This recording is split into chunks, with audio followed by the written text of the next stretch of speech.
Mwaramutse canke mwiriwe mwese bakunzi b'ikiganiro twungurana ubwenge nuggets of wisdom, aho muturaba muri hose kw'isi mukaba mwumva ururimi rw'ikirundi murahawe ikaze. Ni kuri ya shene yitwa ODL TV, ubuzima bwacu bwa misi yose.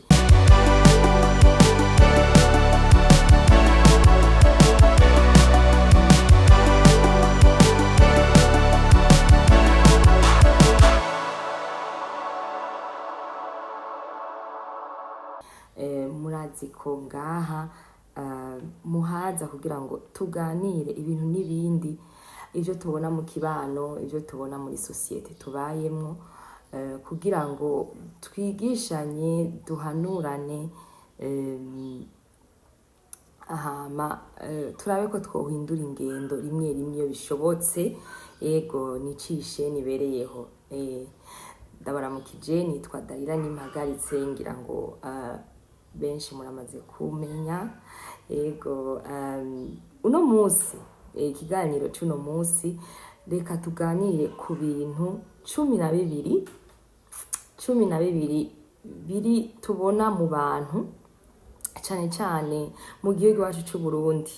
Tumaze kwitegereza tukabona yuko bigize abantu benshi bo mu Burundi twamaze kuzigira nk'ingeso zisanzwe tubana nazo, kandi rimwe rimwe ziri toxic. No kuvuga ko nama habitude mabi mugabo ya societe usanga abantu baramaze kuyagira nka nature, second nature. Urumva umuntu iyo nature arayambaye ukamenga n'ibisanzwe tubane navyo. Oya, reka tubivuge kugira ngo twinegure nk'abarundi canke abandi bantu ba mu bindi bihugu, twinegure dutangure kugira abantu bafise ingeso nziza. Mu Congereza ni 10 toxic traits observed around the community and in our Burundian people. Number 1 toxic trait is number 1 toxic trait is meddling into people's business. Nukuvuga yuko abarundi turakunda kuvuga ngo dusiba kurima ntidusiba kuvuga. Nukuvuga yuko ico kintu nukuri kiraduhanze nka societe, kuko nogishiramo ko ari nko kuvuga urusaku, kwama mu nsaku, kwama turiko turaraba ubuzima bw'umuntu tumwinjirira. Urumva twinjirira ubuzima bw'abantu dushaka kumenya ingene babayeho, ukamenga hari kamera wambaye, uguma ubarabishije ijisho ukurikirana ubuzima bwa naka bimeze gute. Urumva iyo ni toxic trait. Ijana no kuvuga insaku gusa canke kugumuvuga uruvuga abantu sigwiza. Ucanke ugasanga abantu babayeho baguma nyene bavuga insaku, baraba ubuzima bw'abandi. Jewe communauté nabayemwo hanze, hari ikintu twari twarakunze ati reka tuje hamwe nk'abarundi, mugabo twaca twisanga yuko za nsaku ziciye zigaruka, ugaca usanga ntibiryoshe. Hari abarundi benshi baba hanze, ico kintu amaze kubona ko abarundi tugifise aca ahunga akavuga ati jewe nshaka ubuzima bwanje buri privé, sinshaka kuhagira umuntu anyinjira mu buzima kumenya iki niki. Urumva rero hari abarundi biyizo iyo bari hanze, kubera twasanze iyo toxic trait tujana nayo, umenga tuyikura ngaha tukajana nayo. Mugana n'abanyafrika presque bose barayifise, ukuntu nyene bakunda insaku no kwinjira mu buzima bw'abantu. Example ngenda bazi z'abantu usanga bakunda kwinjira mu buzima bw'abantu, tuvuge nk'ubu la belle famille, baje usanga baguma bashaka kwinjira mu buzima bw'umukobwa canke bw'umuhungu. Umva mabukwe agashaka gukontrola umukazana amenye ingene babayeho yinjire mu bintu byabo abakritike agire ntuzeye ibyo avuga batabimubajije urumva ivyo vyose si vyiza bavyita meddling into people's business and it's a toxic trait. Ni ukuvuga hariho ukuntu abarundi bumvise ngo umuntu yavyaye ikintu ca mbere bamubaza wavyaye umwana nyabaki umva baba bashaka kumenya genre y'uwo mwana. Ico kintu si ciza kubera iki umuntu akubwiye bonne nouvelle ati nibarutse canke nakayibarutse ugaca wumva ko ikintu ca mbere kikuraje ishinga kumenya ari le genre yavyaye. None umwana n'umwana kubaza ngo wavyaye iki umwana n'umwana umukobwa umuhungu wewe gusa rindira ubirabe peut-être ku statut hama ubone kwibwiriza ariko kubaza nk'umuntu yavyaye ati wavyaye iki akaba arico kibazo ca mbere umubaza ico kintu turakwiye gutangura kugiheba n'ukuri si ikintu ciza. Canke ugasanga urahuye na couple bamaze nk'umwaka canke 2 3 bataribaruka ukaza wumva baragize mariage ukaza wumva ngo nturavyara urindiriye iki urumva urindiriye iki. Ico kintu kirababaza si ciza kuko sibo biha umwana canke bashaka kwasa ama plan wewe utazi bakirindiriye kugira ngo batunganye ubuzima ayo ma plan y'ubwo buzima bwabo kugira babone kuzana ikibondo kwisi. Urumva rero ico kintu si ciza. Hariho n'abandi bakunda kubaza abasore canke inkumi babona imyaka iri kiregera imbere uzorongorwa ryari uzorongorwa ryari hari akantu muransoma ngo nawe yo gucumubaza ati nawe we ko hari abo mwakuranye bapfuye basezeye isi we uzopfa ryari. Ndazi ko atamurundi yocishura umuntu ariko ico kibazo uzorongorwa ryari uzogira mariage ryari twereke uwo mukundana ico kintu y'abavyera kugira ngo bakibaza abana babashira ko pression canke ugasanga mu kibano abantu bose abatantine aba oncle ujya mwana wa naka yamaze kurumbira muhira canke yabaye sinzi umusore adashaka kurongora umwanya abantu bafata umwanya w'ubuzima bwabo bagira ama ambition bagira ivyo bashaka gukora hama babone rero kugira gushinga izabo ariko batagiye kuri pression y'abantu. Canke hari ikindi ugasanga umuntu ntarakurikiza yaravyaye asimwana nk'umyaka 3 muhuye nurakurikiza wa mwana oya ivyo byose ni plan z'abantu. Tumenye rero limite zacu kwinjira mu buzima bw'abantu si vyiza na gato. It's a toxic trait. Turabandanya toxic trait igira kabiri ariyo ngeso itari nziza tubona mu kibano cane novuga ko abarundi bazwi ko cane bisangije umenga asha umuntu wese yumvise ati mu Burundi ayumva ko abantu bari hypocrite no kuvuga indyarya canke kwiyorobeka. Ico kintu jewe ntaco nzi kandi sindagikunda sinkunda kubana naco. Je mbona yuko dukwiye kwiga kubwizanya ukuri no kubaho iyo ntuze tutayifise iyo ngeso mbi y'ubwiyorobetsi. Uwanka umuntu canke uzi ko yagukoreye ikintu kitari ciza nukuri mu confronte ukimubwire kuko ubwiyorobetsi harimo kubika ikintu ku mutima mugabo kavuga ati nzobana naco hama uwo muntu wamubona ukamutwengera yarenganye uramutwengeye mugabo agiye ati wewe nta vyawe urumva canke ugasigara uramuvumagura arenganye ariko imbere yiwe wiyerekanye yuko byose ari sawa. Ivyo kintu si ciza. Hypocrisie ni ikintu kiri novuga ko kiri ancré muri societe ndundi ku buryo rimwe wumva uti none ntidushobora guhinduka duhinduke tuba abantu bari genuine, no kuvuga umuntu what you see is what you get. An open book. Udakunda ikintu kivuge giserure, mugabo uzurabe nk'abantu bashavura vuba akavuga ibintu agaserura icyo afise ku mutima, kenshi ibyo bintu ntibimugumamwo, ahora aca birengana kubera umutima we uba wuguruye. Rero hypocrisie harimwo novuga umutima nyene mubi utari mwiza, kuko hariho kuvuga ngo imico y'abarundi urarenza ko ukiyumanganya ukagira gute, mugabo kose ukwiyumanganya. Hypocrisie iri negative nimbi, si nziza kubana nayo.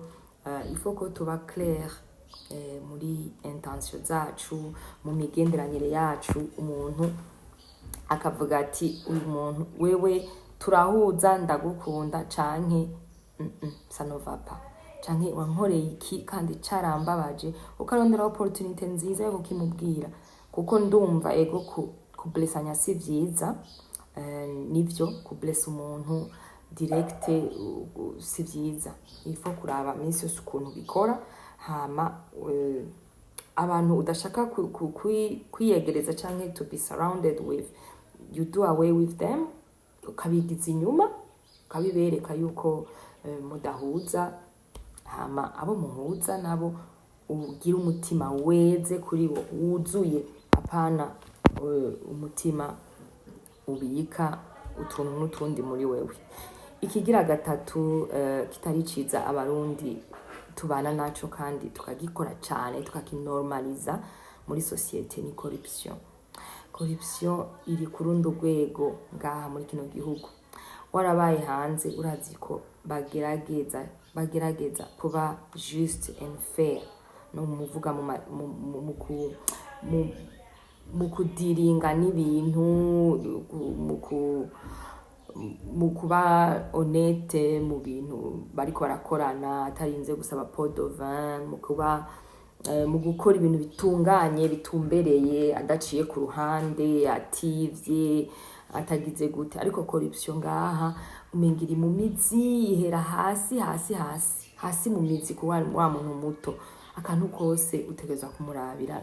Urumva umenga gukorera service atacu muhaye, umenga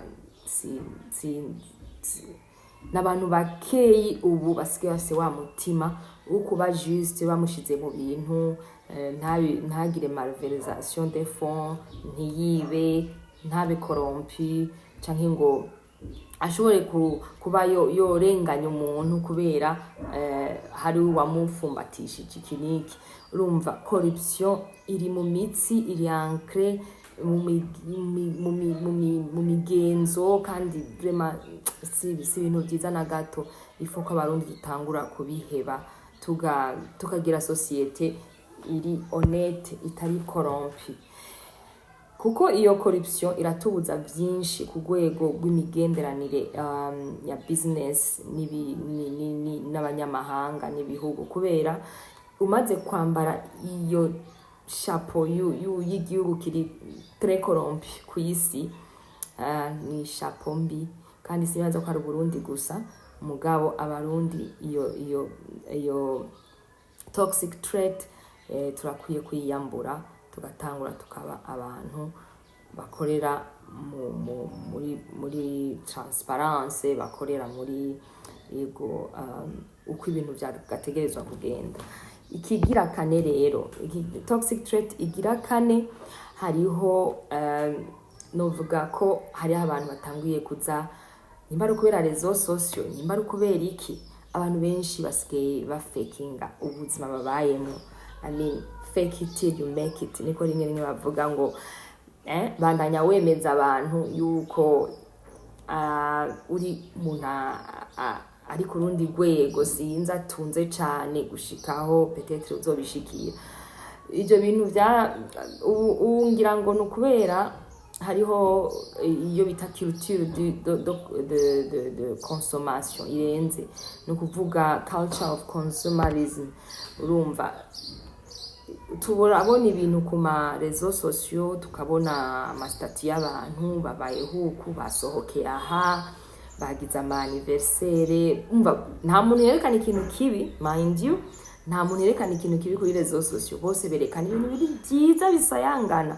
Hama nawewe ugaca usanga burya buzima ntabwo réellement ufise, mugabo ushaka kwereka la société yuko nawewe ufise ibintu bihambaye.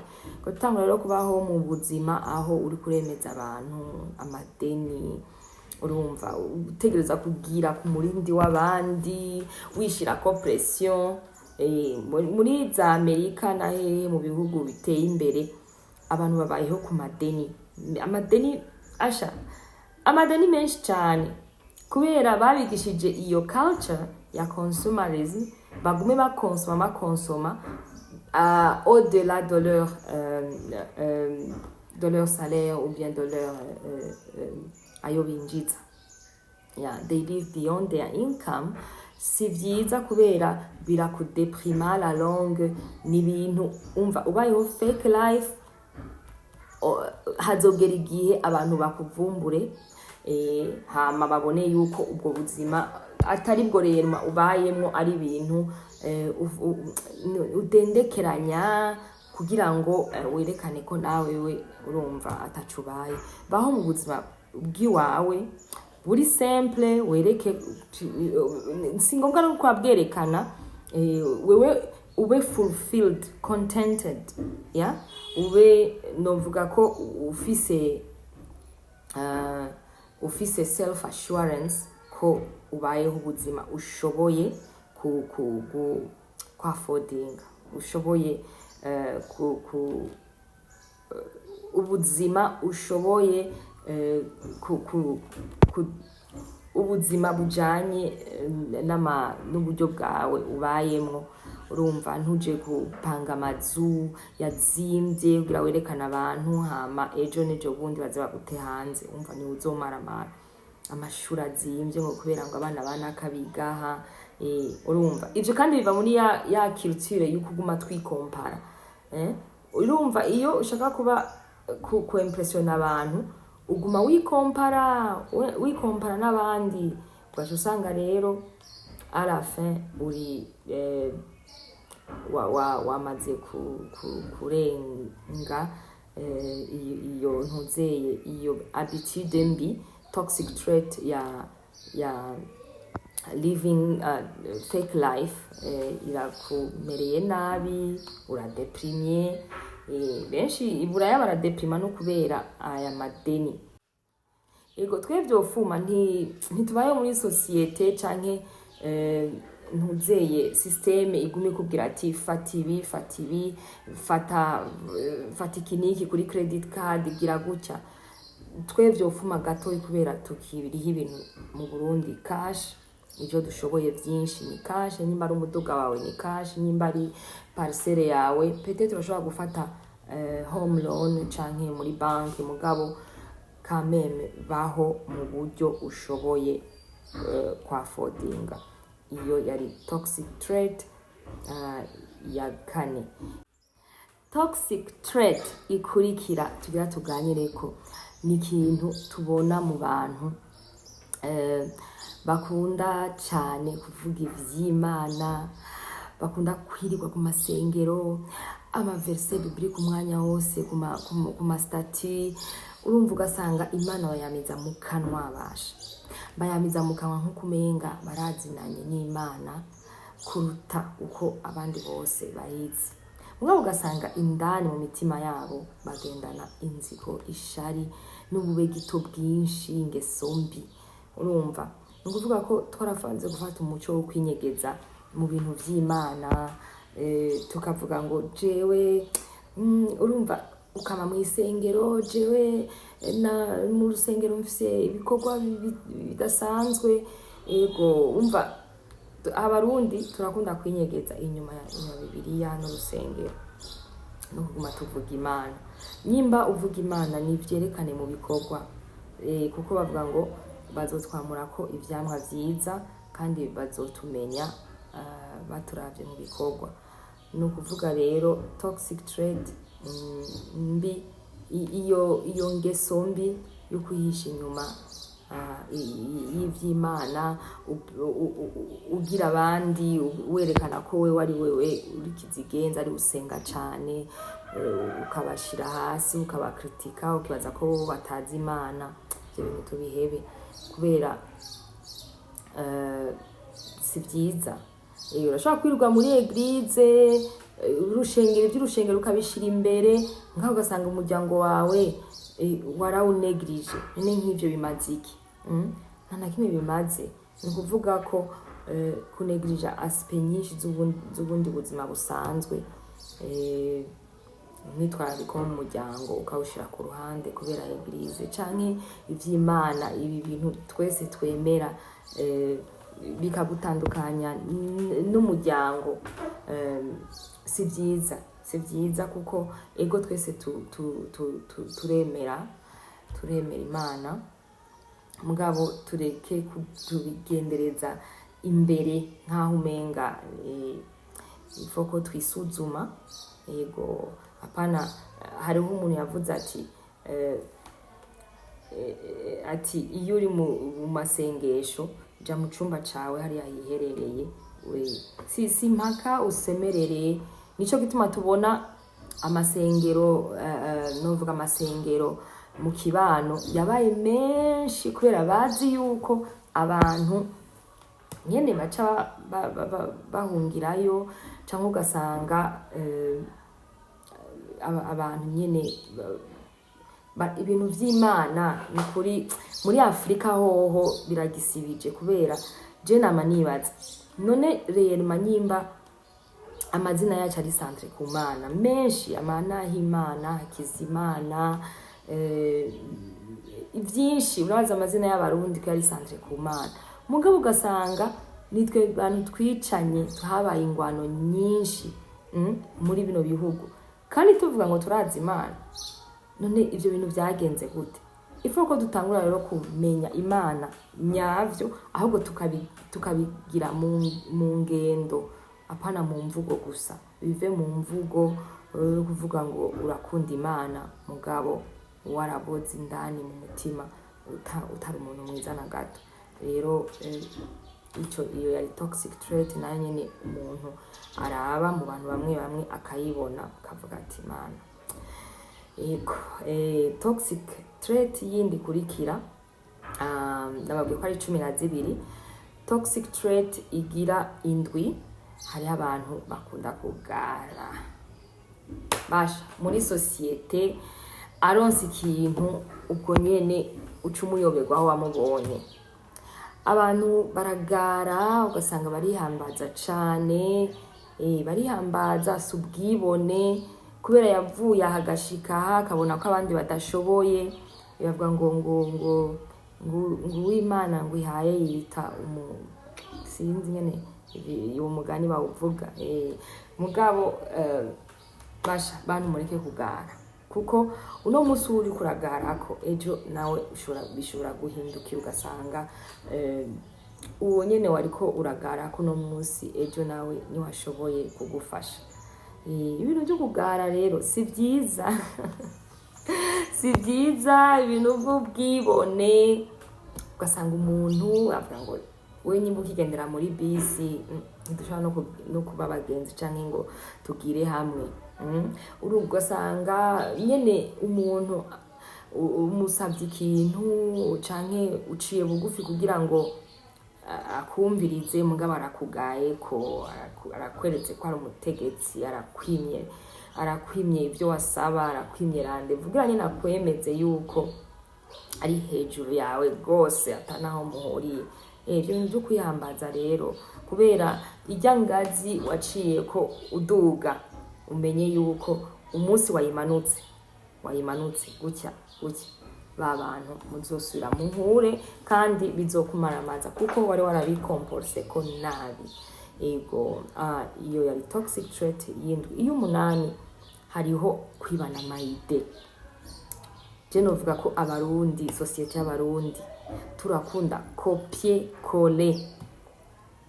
Ibintu vyose vyinshi tubonye umuntu yitangurije agashira umutwe wiwe hasi akagira ide iri creative innovatrice, basha ugira gutya bakaba bamaze kuyikwiba. Urumva turakunda ibintu vyo kutasohoka out of the box, natwe twiyumvire bishasha, twiyumvire ivy'iwacu. Urumva ugasanga umurundi ashaka ko twese tugira ibisa, nuguruje shop ngaha yibi nibi nawe niyaciye yuguruza, umenga ntashobora kwiyumvira ibindi. Gunije gusanga turi muri umenga turi uniforme mu bintu byose dukora. Urumva iyo ni toxic trait. Wewe ufise impano yawe kubera ikuri kurigana ujya yatanguje ikiniki, utavuga ati nanje ngire creativity. Baribanye imigambi aho hiyo, urumva abantu bibanye imigambi, kumva umuntu yatanguje ikintu n'imigambi barayinyakuriza. Ibyo bintu byo guterura nuzeye uwundi ide y'uwundi ugaca uyireplika same. Hari aho petetre wewe vision yiwe yibikiye ibanga, wowe ukibaza ngo bizokorohera ariko ntibikorohera. Nico gituma umuntu wese yarakwiye, nico gituma nakubabwiye mu ntango ko hariho wa muco wo kuguma ducungana turabana na kabiriki. Nivyo byatumye tuta diverse vya ma industry tuguma twigarana, nimba abantu bakaba industry ikabasature iyindi nayo yabuze abayijamo. Kubera iki abarundi nteretse agashopa hakameze uko nawe ucuza ntambavu yanje ugashutereka kakandi nyene. Oya, inova, hindura ibintu, ja mu ma industry yose kugira ngo igihugu cacu kigire ibintu bitandukanye, abantu bari mu bisata bitandukanye. Ego icicenda novuga yuko abarundi dufise ikintu cyaturanze hamakira novuga cyaraturanze kuva kera, hamakira hava kiraba toxic trait, kuko nibaza ko arico cyateye ingwano. Hariho kutaganira ukuri, kutabwizanya ukuri. Hariho ukuntu menga dufise akariganga muhogo, turabika inzika, bijanye na ya hypocrisy nari navuze. Umuntu arabika inzika, urumva ivyo byose bigatuma umuntu, urumva aba selfish, agakunda utuntu twiwe, ntashaka gusangira n'abandi, ntashaka gupartaja, ntashaka kurekura. Nico gituma baronke nkagiye ku butegetsi bacha bavuga ati aha simvaho. Urumva twaba twagwaniye ibiti bya politike tubigwanira. Kubera iki? Umwe wese ashaka kwikwegerako. Ico kintu ntigishobora gutuma societe yacu itera imbere, kubera ni toxic trait yukugira inzika, kugofera ntaheba. Muramaze kubona ko nk'ama confirmation ngaha ni ibintu by'amatongo. Nta numwe ashaka guheba na santimetero zibiri mubara zipfa makabakicana. Kubera iki? Rekura, baho, ureke n'uwundi abeho, urekure, musangire ibihari. Baravuga ngo bike bikihanira bankana. Nukuri resources dufise ziradukwiye, turashobora kubisikanya haba ku butegetsi, tukiyorosha imitima. Umuntu wese agakora isemo ashikanye kuhama agahundi uwundi akabandanya gutyo tukagira igihugu c'abantu bashobora gusangira ubutegetsi, tutama mu njyane za politiki. Urumva ntihagire umuntu yumva ko yoguma hejuru wenyene uyundi ari hasi.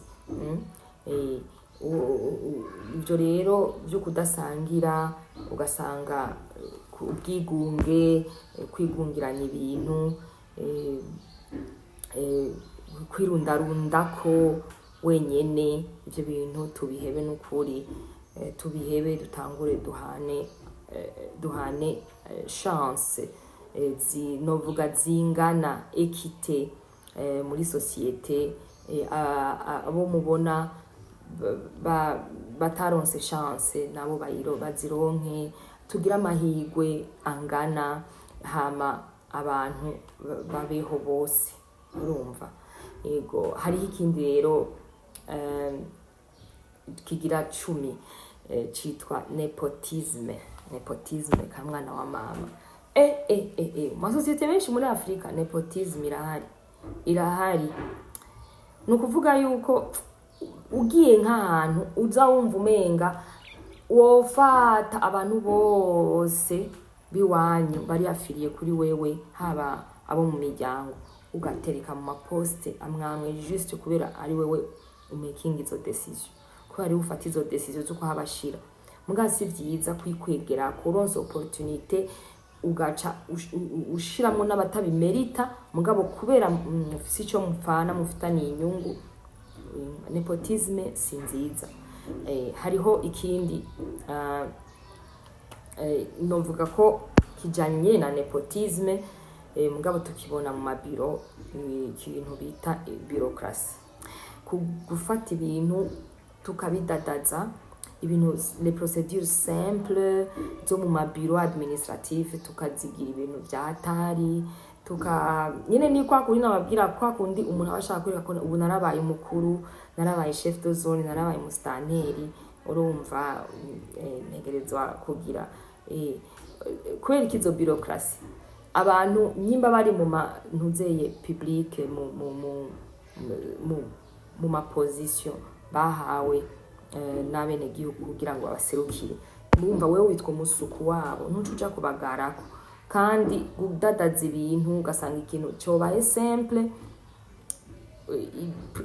urupapuro ugiye gusaba woronse vyoroshe udatanze ca giturire twavuga, ugasanga barabikomeje iyo procedure yari yoroshe yari simple, mugabo ugasanga ikintu rakironde imyaka n'imyaka kikubujije n'ingene wo kwavansa mu bindi kubera uwo muco mubi wa bureaucracy.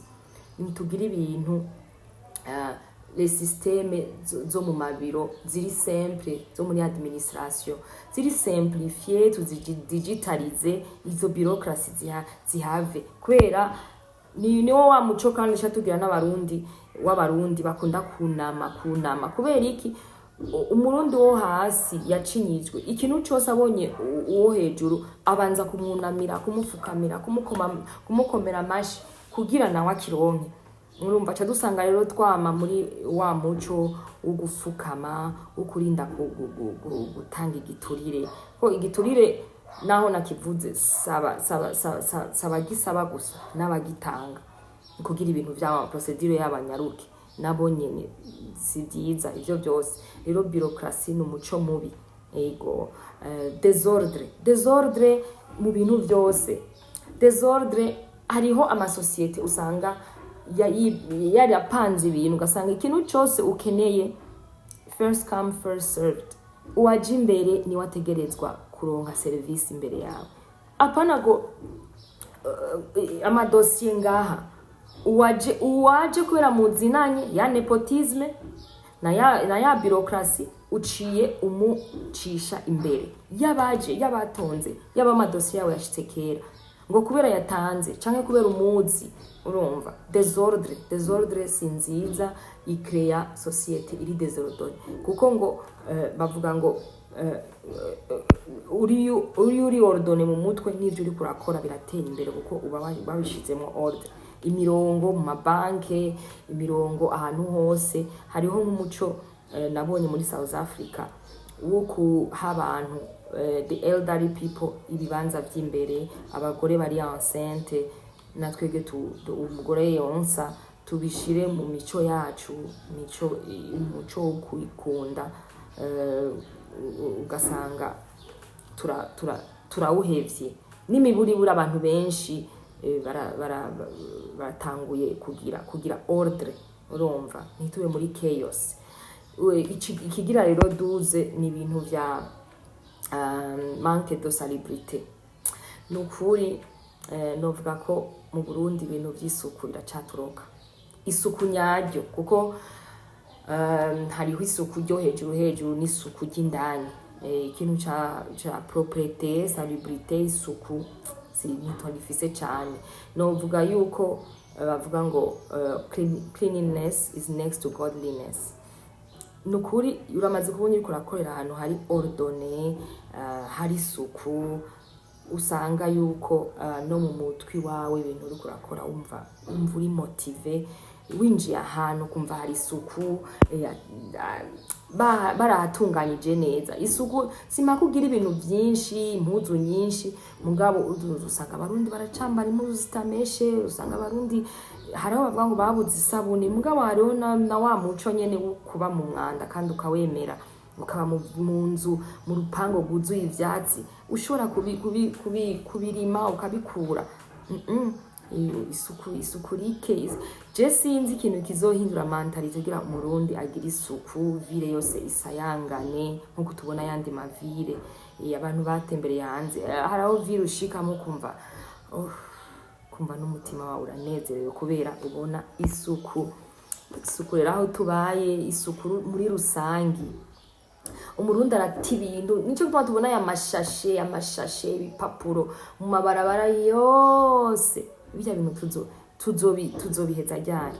Abantu biranshije mu bintu vya zero déchet zero shashe, sinzi ko bazobishobora kubera iki duta amacupa aho tubonye, turareka amashamba kadusanga mu rupango, ugasanga mugabo iyo utembereye muri quartier ifise isuku wenyine uravuga ati iyi quartier iri nk'abantu ba grave. Ntusohoke we wigira isuku ryo ku mubiri ariko ahuba utahakoreye isuku. Iyi suku rero mu mantuze publique, mu ma infrastructure publique, mu nyubako publique, isuku nyene rikwiye. Kuko jewe n'umukozi wanjye ndamubwira nti ntume rya suku ryo hejuru sindabikwemerera. Utagize isuku ryinshi rikwiye ca tuvana kuko ndazi kugikorera. Inyongera rero twari twavuze ibyo bintu 12. Inyongera ni ku novuga ko abarundi tukifise low self esteem as a nation or as a country, kubera ibihugu bigifise low self esteem ni ibihugu biki saba imfashanyo nyinshi mu makungu, tuguma tubona ko dukeneye uwundi muntu aze kudusova, complexe d'infériorité.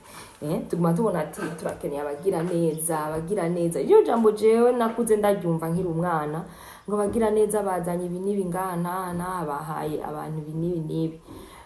Mugabo rero ico kintu si ciza, gituma abantu baguma bunamira abantu. Nabivuze ca tuba people's pleaser, umuntu aguma ashaka kunezereza abantu bose kugira bamuhe. Abantu baguma basaba. Mu Burundi usanga umuntu ataco yihaye, adashaka kwiha ikintu na kimwe ngo bavuga ati nakazompa ni wafise.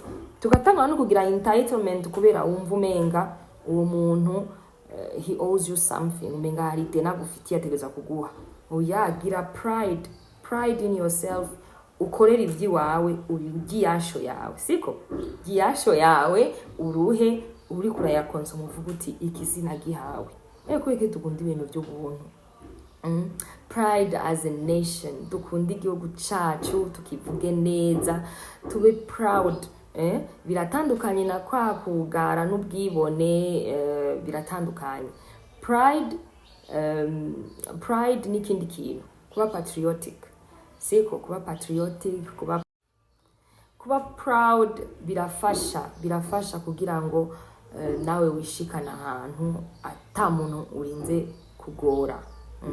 Kubera umuntu akunda kuguma asabiriza, abantu baratera bakamumva ko canke unahamagaye ukazibona umuntu ntiyanakwishuye kubera abazi ati uyu ni wawe ndakunda kuguma asaba. Urumva tugire rero high self esteem nk'igihugu, dutangure twikorera ibintu. Umurundi arashoboye gukura mu buzima bubi mugenzi we atarinze kuba umuntu ubundi avuye mu mahanga canke afise uruko bagwera.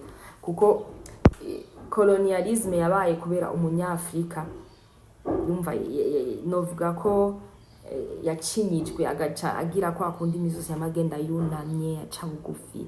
Oya, ivande ivanda ivyo ushoboye, walk with your head held up high, ube proud, uvuga uti ndashoboye iki. Usanga abarundi mu minsi iri imbere n'aba expert muri ibi ni barutumwa ko mu makungu kubera igihugu bagihaye iyindi shusho y'abantu bari proudly Burundian. Ako ka brand ni keza. Muri South Africa utunuzeye udupublicité twinshi, utunuzeye produit twinshi twari twanditse ko proudly South African. Natwe nitangure tuwe proudly Burundian. Dukunda ibintu vyacu biri made in Burundi, umuntu tumuteza imbere apana gucuva ikintu cakorewe ngaho cakozwe nabi canke ningikwije amakondisiyo reka nje kugura ikintu cyo hanze gusa. Oya, dukunda ibintu vyacu, dusapotinga abantu bariko bakorera ibintu ngaha nyene. Niyo pride y'igihugu cyose giteza kuba proud. Tugikunde, tukivuge neza mu makungu, tube proud ibibanza vyiratiro dufise, tubitembere twebwe nyene. Yes, tugire a nation of proud people, Burundians. Rero murakoze kuba mwanyumvirije cya kiganiro cyanyu aho nzanagira nuggets of truth. Hama ntimwibaze yuko twavuze ibintu biri toxic canke bad habits gusa. Nzoca ngaruka ngira ikiganiro muri episode ikurikira kivuga rero positive traits about our people, our nation. It's positive trait n'abanyamahanga ashitse mu Burundi acabona agacavuga ati iki kintu abarundi bagikora neza, bacifatamwo neza, bararuta ibihugu byinshi. Urumva rero misuse umuntu agizwe n'ibintu bibiri, aragirwa na bad habits, ico twita ama defo, mugabo akagira nama strong qualities, positive qualities, arizo tuca tuvuga rero positive traits z'abarundi. Yego, ntimugire ngo nabahutaje canke nabavuze nabi, ni ibintu je nanje nishizemo ko ndo Murundi. Nyimba ico ibyo bintu navuze muri ivyo 12 hari ikintu ngendana naco, nari nanje nari nkwiye kukirekura. Twese tugendere muri positivism, siko? Yego, murakoze rero. Clickinga subscribe, musangize ikiganiro abandi bakirabe ku bwinshi, hama mugire commentaire muri section ya commentaire, mu fyonde nakajya ka kengeri. Hama igikurikira nzovuga ibintu byiza twobserva ku Barundi, twobserva muri communauté zacu no muri societe. Murakoze, ndabakunda cyane. Yari Dalila nimpagaritse kuri Our Daily Lives TV. Bisous.